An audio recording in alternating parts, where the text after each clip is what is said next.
Hello दोस्तों, स्वागत है आपका अपने YouTube channel the lazy nomad में। गर्मियों का मौसम आ चुका है और हॉलीडे का सीजन भी शुरू हो चुका है। और अगर इस सीजन आप भी कोई एक बजट फ्रेंडली, एक कम ट्रैवलिंग टाइम और कोई एग्जॉटिक इंटरनेशनल डेस्टिनेशन को देखना चाहते हो या आपके दिमाग में कोई संशय है तो कजाकिस्तान डेफिनेटली एक बहुत ही बढ़िया ऑप्शन हो सकता है आपके लिए। तो अगर आप कजाकिस्तान का प्लान कर रहे हो या कोई एक डेस्टिनेशन डिसाइड करना चाहते हो तो इस वीडियो को शुरू से अंत तक जरूर देखिएगा। इस वीडियो में हम बात करने वाले हैं कि कजाकिस्तान कैसे ट्रैवल करें, visa process, best places to visit in Kazakhstan, क्या बजट होना चाहिए और क्या इंपॉर्टेंट टिप्स जो आपकी इस ट्रिप को काफी स्मूथ बना सकती है। तो चलिए शुरू करते हैं कजाकिस्तान के इस डिटेल्ड ब्लॉग के साथ। तो दोस्तों, सबसे पहले मैं आपको बता दूं कि कजाकिस्तान एक लैंडलॉक कंट्री है और सेंट्रल एशिया की सबसे बड़ी कंट्री है, साथ ही विश्व की 9वीं सबसे बड़ा देश है ये। चलिए शुरू करते हैं एक डिटेल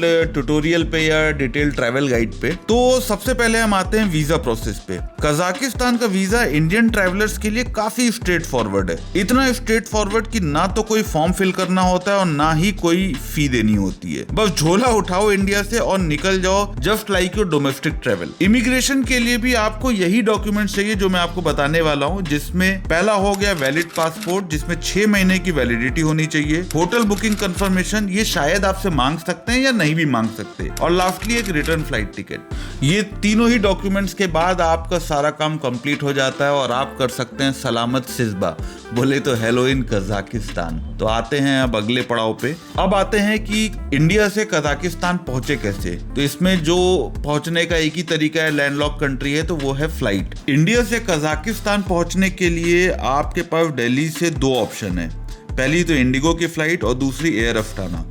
और साथ ही साथ अप्रैल से मुंबई से भी डायरेक्ट एयर अस्ताना की फ्लाइटें स्टार्ट हो रही हैं। मेजर फ्लाइट्स जो अलमाटी के लिए आती हैं और हॉलिडे के पॉइंट ऑफ व्यू से ही आपका एंट्री पॉइंट भी अलमाटी ही होना चाहिए। अलमाटी बोले तो कजाकिस्तान की पुरानी राजधानी है जो अब बदल के अस्ताना हो गया है। बहुत से लोगों को लगता है कि Almaty itself is the capital, but the capital is Astana.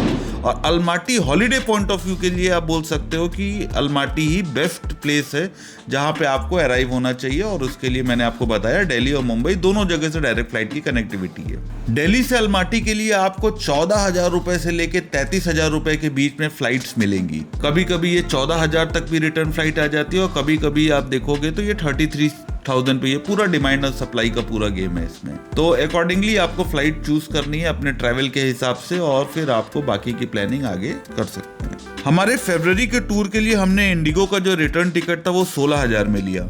अप्रैल के टूर के लिए 24,500 और आने वाले जून के लिए हमारे जो टिकट बुक है वो एयर अस्ताना से बुक है, जो कि लगभग 32,000 रुपए तक हमें पड़े थे। अब आप ये सोच रहे होगे कि ये बंदा बार बार क्यों अलमाटी या कजाकिस्तान जा रहा है। सो बेसिकली मैंने आपको बताया था कि ये देश बहुत बड़ा है और एक बार में कहाँ ही सारा चीज कवर हो पाना है। साथ ही हमारे ग्रुप ऑफ प्राइवेट टूर्स और साथ ही सेल्फ ड्रिवन टूर्स भी यहाँ के लिए चलते हैं, तो हमें आना ही पड़ता है। वैसे इस वीडियो में हम जो ट्रैवल प्लान पर बात कर रहे हैं, जो आप अलमाटी को बेस बनाते हुए लगभग 7 से 8 दिनों में इजीली कर लोगे। और कजाक के मेजर अट्रैक्शन भी यही है, अनटिल अनलेस आप अगर एक एक्सप्लोरर सोल ना हो तो हमने वीजा प्रोसेस की बात कर ली, फ्लाइट्स की बात कर ली। अब हम आते हैं कि सबसे बढ़िया सीजन या सबसे बढ़िया टाइम क्या होगा अलमाटी जाने के लिए। आज की डेट में कजाक एक ईयर राउंड डेस्टिनेशन बन गया है इंडियन टूरिस्ट के लिए। जो दोस्त विंटर स्पीति या विंटर लद्दाख की रोड ट्रिप कर चुके हैं और कुछ नया मांगता है तो भाई कजाक चले जाओ विंटर में। प्लस पॉइंट है कि यहाँ पे विंटर स्टडेड टायर लगते हैं तो आपको चेन लगाने का पंगा नहीं। कोजी और आरामदायक सेंट्रली हीटेड स्टे होते हैं कि मतलब आप बाहर भले ठंड से आपकी कुड़कुड़ी मची हो, but the moment you are inside your stay, जो होटल या होम स्टे या जो भी है, तो यहाँ सारे ही चीजें सेंट्रली हीटेड है तो आप बॉक्सर पहन के भी घूम सकते हो। और सबसे बड़ी बात कि यहाँ पे हाई एल्टीट्यूड वाली जो ब्रीदिंग प्रॉब्लम या AMS, इनका भी कोई लोचा नहीं है। बढ़िया सेल्फ ड्राइव टूर प्लान करो, सेल्फ ड्राइव ट्रिप भी प्लान कर सकते हो। आप ग्रुप टूर भी ज्वाइन कर सकते हो, आप एक प्राइवेट टूर भी कर सकते हो अलॉन्ग विद योर ड्राइवर। तो बहुत सारे ऑप्शन है अगर आपको कजाक एक्सप्लोर करना है with the base as Almaty. उसके साथ ही अगर स्कीइंग का शौक रखने वाले कोई दोस्त हैं तो उनके लिए भी ये जन्नत है। बोले तो इसको स्विट्जरलैंड ऑफ सेंट्रल एशिया भी बोलते हैं। शिम्बुलाक स्की रिजॉर्ट किए बिना आप मान लो कि आपका कजाकिस्तान का ट्रिप पूरा नहीं होता। और ये बेसिकली जो पूरा स्की रिजॉर्ट है एक यूरोपियन लाइंस के हिसाब से पूरा बनाया गया है। मतलब द लेवल ऑफ एडवांसमेंट जो मुझे यहाँ देखने को मिला वो एकदम पूरा यूरोपियन लाइंस के अकॉर्डिंग है। और ये विंटर्स में तो मस्ट ट्राई है। इसके साथ ही साथ आपको विंटर्स में यहाँ पे ग्लेशियर हाइक करने का भी मौका मिल सकता है और साथ ही साथ आप आइस केविंग को भी एक्सप्लोर कर सकते हो, क्योंकि जनरली आइस केविंग जो मैंने किया है वो आइसलैंड में किया या स्विट्जरलैंड एक ऑप्शन बनता है, but very close to India. Like 3.5 घंटे में आप बिना वीजा के आप एक कंट्री में पहुंच रहे हो और वहां पे आप ग्लेशियर हाइक और आइस केविंग का लुफ्त उठा रहे हो। तो इससे बेटर क्या ही हो सकता है। विंटर जनरली यहाँ नवंबर से मार्च तक रहता है। बस एक बात का ध्यान रखना कि टेम्परेचर -10 से -20 डिग्री तक आ जाता है। तो वूलन कपड़े और 3 लेयरिंग इज वेरी इंपॉर्टेंट। और किसी ने सही कहा है, मौसम कोई भी खराब नहीं होता। Know whether is bad, only your preparation can be bad. तो आप तैयारी उस हिसाब से करो। तो विंटर्स में भी जाओ, मजे लो और मजा आ जाएगा आपको विंटर्स में, आई एश्योर यू। विंटर्स आपने समझ लिया। अब आते हैं स्प्रिंग सीजन, जो कि यहाँ पे शुरू होता है अप्रैल से लेके मई तक। ये बेसिकली एक शोल्डर सीजन है जिसमें आपको जनरली जो कॉस्टिंग है वो 15 से 20% आपको सस्ते मिल जाएंगे। स्टेज आप 15 दिन पहले भी बुक करना चाहोगे तो आपको मिल जाएंगे। प्लस इस समय आपको भीड़ कम मिलेगी। और ये विंटर से समर वाला ट्रांजिशन फेस है, तो आपको कुछ जगह स्नो मिलेगी और कुछ जगह आपको विदाउट स्नो मिलेगी। तो ये one of the best season है एक्सप्लोर करने के लिए। स्प्रिंग निकल जाने के बाद जो पीक सीजन आता है अलमाटी का, डेट इज जून, जुलाई, अगस्त। इस टाइम मौसम थोड़ा गर्म हो जाता है, आउटडोर एक्टिविटीज के लिए बहुत ही कन्वीनियंट होता है। और अलमाटी में कई बार आपको एसी भी चलाने की जरूरत पड़ सकती है। अलमाटी के जो स्टेज है यहाँ पे फैन जनरली नहीं आपको मिलेगा और वार्म वेदर होने की वजह से आपको आउटडोर एक्टिविटीज करने का काफी मौका मिल जाता है। बट ये सबसे ज्यादा क्राउडेड और सबसे ज्यादा एक्सपेंसिव फेज है अलमाटी का। सो आपको एक टिप देता हूं कि अगर आप इस सीजन में कजाकिस्तान आने की प्लानिंग कर रहे हो तो अपने स्टेज या सेल्फ ड्राइव की जो गाड़ी है या आप एडवांस में एटलीस्ट 2-2.5 महीने पहले ही बुक करा लीजिए। लास्टली हम आते हैं ऑटम पे, जो कि सितंबर और अक्टूबर के महीने में होता है। और ये अगेन एक शोल्डर सीजन है, आपको भीड़ कम मिलेगी। और जो फॉल के कलर होते हैं, जो यहाँ पे एल्पाइन फॉरेस्ट होते हैं, वो थोड़ा थोड़ा रेडिश और येलोइश शेड में आने लगते हैं। So this is definitely again a good time to visit Almaty. और मैंने आपको शुरू में बताया था, आजकल अलमाटी और कजाकिस्तान आप बोलो तो ईयर राउंड डेस्टिनेशन हो चुका है। तो इट इंटायरली डिपेंड्स कि आप किस टाइम पे आपको छुट्टी मिल रही है, क्योंकि वीजा के लिए आपको पहले से कोई एप्लीकेशन नहीं डालनी है। फ्लाइट्स बहुत ही कन्वीनियंट और सस्ती है, डायरेक्ट है। तो जब भी आपको मौका मिले आप प्लान कर सकते हो, just like your domestic travel. हम आते हैं करेंसी और एक्सचेंज पे। तो कजाकिस्तान की जो करेंसी है उसको हम बोलते हैं कजाकिस्तान तेंगे, जो एक INR लगभग 5.7 तेंगे के बराबर होता है। और इंडियन रुपीज एक्सचेंज करना यहाँ काफी मुश्किल हो सकता है, इसलिए आप USD या यूरो अपने साथ लेके जाएं और वहां पे उसको टेंगे में कन्वर्ट करा लें। इसके साथ ही साथ अगर आप अलमाटी शहर में ट्रेवल कर रहे हैं तो डेबिट क्रेडिट कार्ड्स या फॉरेक्स कार्ड बहुत ही वाइडली हर जगह आपका एक्सेप्ट हो जाता है। तो आप वो कार्ड भी कैरी कर सकते हैं और चाहो तो आप इंटरनेशनल डेबिट कार्ड या फॉरेक्स कार्ड से ATM से भी कैश विड्रॉ कर सकते हैं। इसके साथ कुछ कैश आपको रखना बहुत जरूरी है, क्योंकि लोकल मार्केट या बस में अगर आप ट्रेवल कर रहे हो या टैक्सी से ट्रेवल कर रहे हो तो वहां पे आपको कैश पेमेंट ही करना पड़ेगा। और कुछ अगर आप Yandex के थ्रू टैक्सी कैब बुक कर रहे हो तो आप उसको ऑनलाइन पेमेंट पे कर सकते हो। अब आते हैं स्टे के ऑप्शन के लिए। तो बेसिकली अगर स्टे ऑप्शन को यहाँ पे डिवाइड किया जाए तो हम स्टे ऑप्शन को 3 तरीके से बांट सकते हैं। पहला है हॉस्टल, जो कि 500 रुपए से लेके 1000 रुपए पर नाइट पर पर्सन के हिसाब से आपको शेयरिंग डॉर्मेट्री और विद शेयरिंग वॉशरूम आपको आराम से हॉस्टल मिल जाते हैं। थोड़ा बजट ज्यादा है तो आप होटल की तरफ भी आ सकते हो। होटल जो है यहाँ पे पर रूम 3000 रुपए से लेके 7-8 हजार रुपए में आपको एक डिसेंट होटल मिल जाते हैं। और लास्टली एक कल्चर यहाँ पे बहुत ज्यादा अभी चला हुआ है अपार्टमेंट में आपको फुल फ्लेज किचन मिल जाएंगे। और अपार्टमेंट आपको स्टूडियो अपार्टमेंट से लेके 5 BHK तक का एक बड़े से बड़ा अपार्टमेंट ही मिल जाएगा। अगर आप फैमिली के साथ ट्रेवल कर रहे हो या बड़े ग्रुप में ट्रेवल कर रहे हो तो आई वुड डेफिनेटली रिकमेंड की गो फॉर द अपार्टमेंट, जो कि आपको काफी स्टे में काफी सेविंग करने का आपको एक हेल्पफुल हो सकता है उससे। इसमें एक प्रो टिप मैं आपको देना चाहूंगा कि आप कोशिश करो कि जो भी स्टे लो वो सिटी सेंटर के पास लो। सिटी सेंटर के पास लेने का सबसे बड़ा फायदा ये है कि आपकी जो भी चीजें आपको अलमाटी में देखनी है वो सारा वॉकिंग डिस्टेंस पे आ जाता है। फॉर एग्जाम्पल अगर आप चर्च जाना चाहते हो, अरबात स्ट्रीट जाना चाहते हो, ग्रीन मार्केट जाना चाहते हो, कैफे वगैरह करना, आप कैफे हॉपिंग करना चाहते हो, नाइट लाइफ देखना चाहते हो, centre of the city that is city centre, downtown भी आप बोल सकते हो, तो अपने स्टे को आप इधर ही रखोगे तो आपको बहुत ज्यादा फायदा मिलेगा, दैट इज फॉर श्योर। अब नेक्स्ट आते हैं हम आइटनरी पे, या कितने नंबर ऑफ डेज का प्लान होना चाहिए। तो 7 से 8 दिन इज गुड इनफ। और मैंने आपको पहले भी बताया था कि ये देश काफी बड़ा है और इसका नॉर्थ, ईस्ट, वेस्ट, साउथ सब ही बहुत खूबसूरत है, बट जो टूरिज्म डेवलप हुआ है बेसिकली आज के डेट में वो सिर्फ साउथ तक ही अभी इस लेवल पे डेवलप हुआ है कि ज्यादातर 99% जो इस कंट्री में आते हैं वो साउथ कजाकिस्तान को ही कवर करते हैं, जो कि आपका किर्गिस्तान वाले बॉर्डर पे टच करता है। डे 1 में दिन में अगर आप बात करो तो आप जाओ अरबात स्ट्रीट पे वॉक करो, वहां के लोकल मार्केट्स को देखो, सोवियत एरा को फील करो, प्रेसिडेंट पार्क, एसेंशियल कैथेड्रल जो कि यहाँ का one of the most famous monument है, पेनफिलोव। फिर शाम होते होते निकल जाओ सीधे रोपवे पकड़कर कोकटोबे के लिए। कोकटोबे पहुंचने के लिए आप रोपवे से भी जा सकते हो और बस से भी जा सकते हो। प्रो टिप मैं आपको देना चाहूंगा कि कोकटोबे से सनसेट जरूर देखो, बेहद खूबसूरत सनसेट आता है और ये एक ऐसी जगह है जहां से आपको पूरे अलमाटी शहर का बर्ड्स आई व्यू मिल जाता है।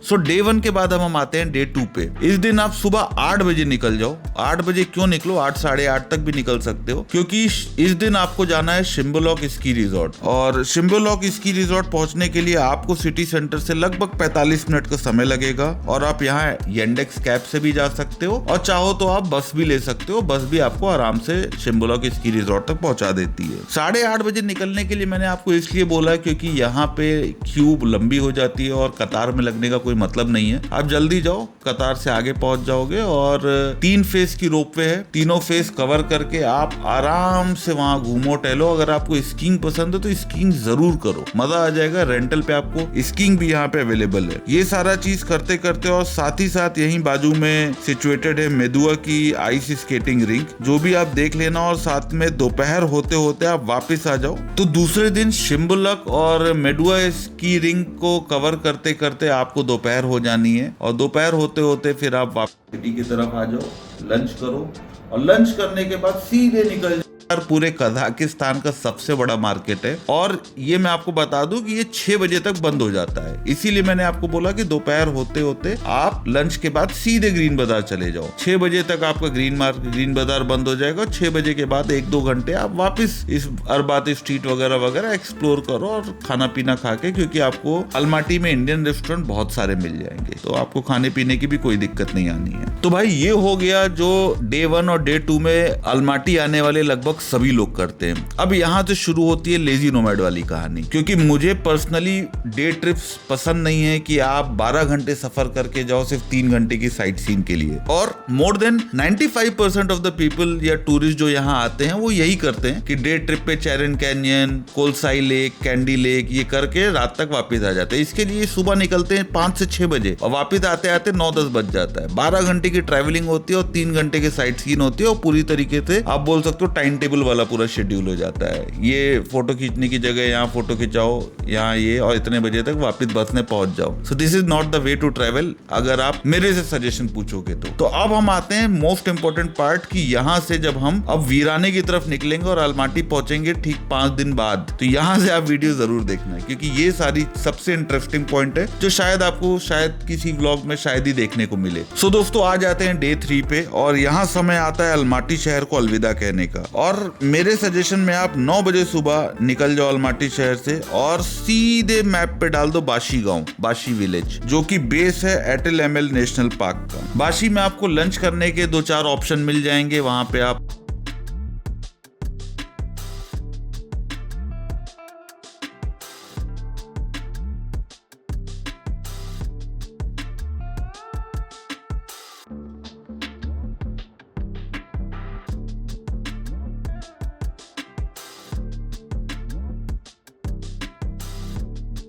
जो कि ये 24 घंटे का परमिट होता है और नेशनल पार्क एंटर करते ही आपकी ताबड़तोड़ ऑफ रोडिंग का दौर शुरू हो जाता है। ऑफ रोडिंग करते हुए आपको सीधे पहुंचना है सिंगिंग ड्यून्स, बोले तो बारखान। यहाँ इत्मीनान से 2-3 घंटे बिताओ और रेत के टीले के टॉप तक तो जरूर जाना। वहां से एली रिवर, अक्ताऊ माउंटेन और सनसेट का जो व्यू आता है, I assure you, killer views. मजा आ जाएगा आपको वहां से सनसेट देख के। और सनसेट देख के आपको वापस आ जाना है अपने बाशी गांव, और वहां पे जो भी आपने होम स्टे बुक कर रखा है वो आप वहां पे जाके आप रात बिताओ।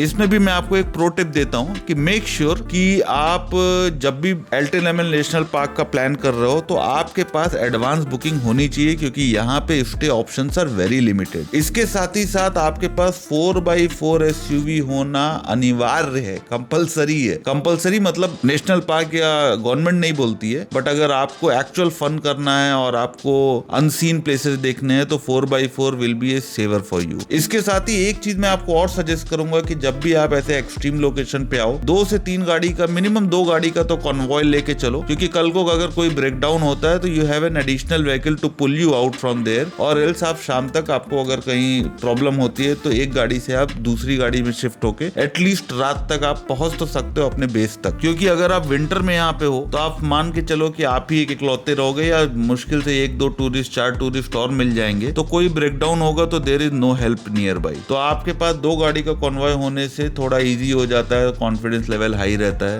कि you are in safe place. फिर हम आते हैं डे 4 पे। एक रिलैक्स मॉर्निंग के साथ उठिए और आज आपको एक्सप्लोर करना है अक्ताऊ और काताताऊ माउंटेन रेंज, जो कि ये पूरा टूर अगर आप बाशी से जाओगे और आओगे तो लगभग 7-8 घंटे लग जाते हैं अगर आप थोड़ी बहुत हाइकिंग वगैरह भी करते हो। But trust me, the place is beautiful. मजा आ जाएगा और आपकी SUV की और आपकी ऑफ रोडिंग की जो लिमिट्स हैं वो भी टेस्ट होंगी, बिकॉज बड़े बड़े गड्ढे भी हैं, मजा आता है ऑफ रोडिंग करने में, and the entire terrain is magical. So दोस्तों, 2 रात बाशी में बिताने के बाद अब आ जाते हैं हम डे 5 पे अपने कजाकिस्तान के टूर पे। आज आपको निकलना है बाशी से टाइगर माउंटेन को देखने। टाइगर माउंटेन को देखते हुए आप पहुंचोगे चाइना के बॉर्डर तक, जो कि झारखंड सिटी आप बोल सकते हो। आप गूगल पे चेक करना चाहो तो झारखंड सिटी के नाम से मिल जाएगा। वहां का कल्चर को एक्सपीरियंस करो, जो कि फेमस है अपने चाइनीज वेराइटी के मुस्लिम कम्युनिटी के लिए। मतलब उन पे चाइनीज इन्फ्लुएंस बहुत ज्यादा है, यहाँ तक कि वहाँ की मस्जिद में भी आपको चाइनीज आर्किटेक्ट का इन्फ्लुएंस मिलेगा। साथ ही चाइनीज मोबाइल नेटवर्क भी आपको समय समय पर खोज लेगा। झारखंड में आपको बेसिकली वुडन चर्च,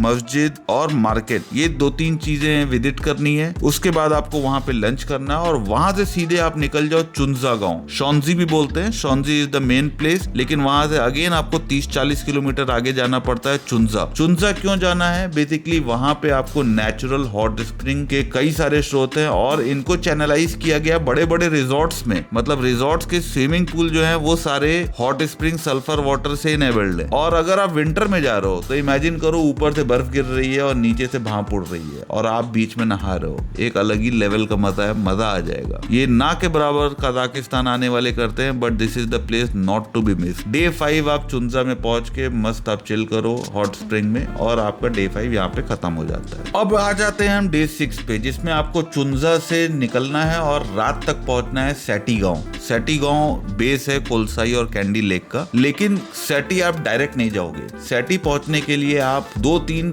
जबरदस्त ऑफ रोड टेरेन लेने वाले हो। पहला आप जा सकते हो बेस्टमिक। बेस्टमिक भी एक कैनियन है, दूसरा तेमरलिक। ये 2 कैनियंस इतने ज्यादा ऑफ बीट हैं कि आपको जो चेरिन कैनियन बहुत ही फेमस है, जो मैंने आपको बताया कि हर टूरिस्ट वहां जाता है डे ट्रिप पे, जब आप ये कैनियन देखोगे तो आपको मजा आ जाएगा। और यहाँ पे आप अपनी गाड़ी से भी जा सकते हो। गाड़ी तभी जब आपके पास 4x4 हो, तो आपको यहाँ पहुंचने का एक अलग मजा है। चेरिन रिवर यहाँ से बह रही होगी और आई एश्योर यू यहाँ सिर्फ आप ही हो गए, आपके अलावा ज्यादा से ज्यादा 1-2 गाड़ी और चेरिन कैनियन जो टूरिस्टी वाली वाइब्स है, वहाँ पे तो गाड़ियां ही गाड़ियां और बसें ही बसें लगी होंगी। जो व्लॉग्स हैं उसमें आपको चेरिन कैनियन मिलेगा, but this is entirely a different location अगर आप देखो तो। और इसके लिए अगर हो सके तो कोई लोकल गाइड लेके जाना, क्योंकि आप भटक भी सकते हो, क्योंकि पूरी तरीके से ये अनचार्टेड रोड है। ऐसे ही ग्रेवल पे चलते जाना है और काफी लंबा चलना है, लगभग आधा 1-1 घंटे 1.5 घंटे भी चलना हो जाता है। लेकिन ये राइड जो है वो जबरदस्त है, मजेदार है, नॉट टू बी मिस। ऐसा समझो कि चेरिन कैनियन को अगर आपको मैं समझाऊं तो मनाली आने वाले ज्यादातर लोग सोलंग वैली जाते हैं, तो Charyn canyon is like Solang valley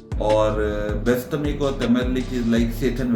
इस एथन तब भी लोग पहुंच जाते हैं इग्लू वगैरह के लिए, but these are really very isolated and unexplored. इसीलिए मैंने आपको बोला कि एक बैकअप गाड़ी आपके पास हो, या तो कोई एक लोकल गाइड लेके जाओगे तो it will be easy for you in case of any mishap. Country पूरी सेफ है, लेकिन आप मिसहैप का मेरे बार बार कहने का मतलब है कि कोई ब्रेक डाउन हो गया गाड़ी में, तो in that case there should be a backup option for recovery. फिर बेस्टमिक और तमेरलिक कैंयन को कवर करते हुए जब आप सैटी की तरफ बढ़ोगे तो on the way you can also explore yellow canyon और मून कैंयन। ये भी बहुत ही खूबसूरत है, और येलो कैंयन और मून कैंयन एक बेसिक आइटनरी कवर करते हुए, और यहाँ से जैसे ही आप जंक्शन पे पहुंचोगे जहाँ से अलमाटी और सैटी का रोड अलग अलग डाइवर्ट हो जाता है, वहाँ पे आपको एक छोटा सा कैफे मिल जाएगा जहाँ के समोसे बहुत जबरदस्त है। वो समोसे आपको खाना है, क्योंकि लंच आप शायद ही कर पाओ, तो ये समोसा आप 3, 4, 5 बजे तक जब भी पहुंचो वो करो। लेकिन टाइम का ये ध्यान देना है कि ये समोसे वाली शॉप से सैटी के बीच की जो ड्राइव है वो सनसेट के समय जबरदस्त है। कोशिश करना है आपको कि ये 1.5 घंटे स्ट्रेच चाहिए ड्राइविंग के लिए, तो don't miss the sunset while driving या वाइल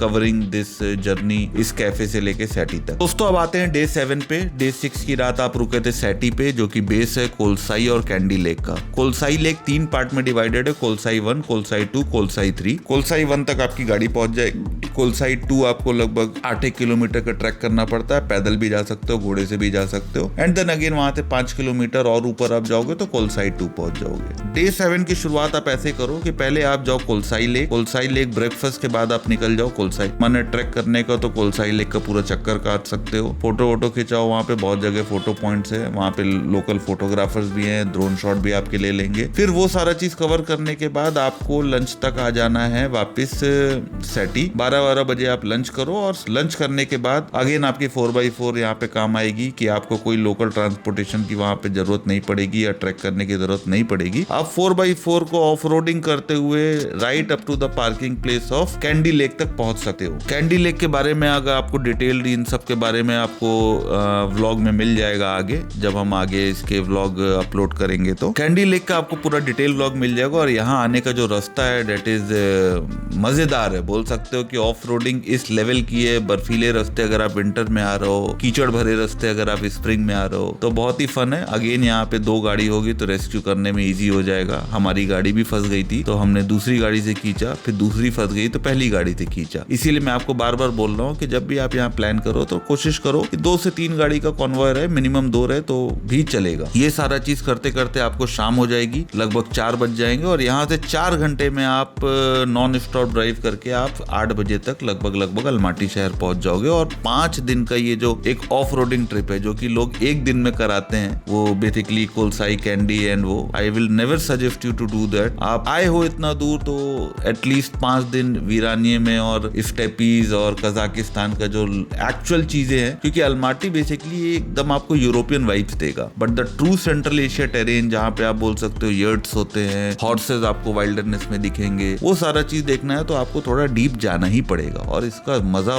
जबरदस्त है क्योंकि roads are too good and the vehicles are also too good, और आपको टूर वगैरह भी मिल जाते हैं। हाँ, इतना डिटेल टूर नहीं मिलेगा, तो उसके लिए आपके पास सेल्फ ड्राइव ऑप्शन है या गाइडेड सेल्फ ड्राइव ऑप्शन है या प्राइवेट टूर का ऑप्शन है। अब आते हैं लोकल ट्रांसपोर्टेशन के बारे में। तो अलमाटी में पब्लिक ट्रांसपोर्ट बहुत ही ज्यादा एडवांस है, आपको लोकल ट्रांसपोर्ट में कोई दिक्कत नहीं आने वाली है। तो आप यहाँ पे बस के थ्रू या मेट्रो के थ्रू ट्रेवल कर सकते हो। एक जो नॉर्मल किराया 20 से 50 रुपए के बीच में होता है, आप कहीं भी चले जाओ, और इनकी फ्रीक्वेंसी भी काफी अच्छी है, और बसों की और मेट्रो की कंडीशन भी बहुत अच्छी है। मेट्रो तो सभी तरह की है, तो आप देखने जरूर जा सकते हो। इसके बाद आपके पास येंडेक्स के कैब है, जो कि वो भी एक इकोनॉमिकल ऑप्शन है। आपको येंडेक्स का ऐप डाउनलोड कर लेना है और आप उससे कैब बुक कर सकते हो, just like Ola and Uber in your country जो हम अपने भारत में यूज करते हैं, तो सेम उसी तरीके से येंडेक्स में कर सकते हैं। एक मैं आपको इसमें एक प्रो टिप देना चाहूंगा कि यहाँ पे एयरपोर्ट से जब आप बाहर निकलते हो तो टैक्सी वालों के थोड़े बहुत स्कैम रहते हैं। उन्होंने एक ऐसा नेक्सस बना रखा है कि वो ओवर चार्ज इतना ज्यादा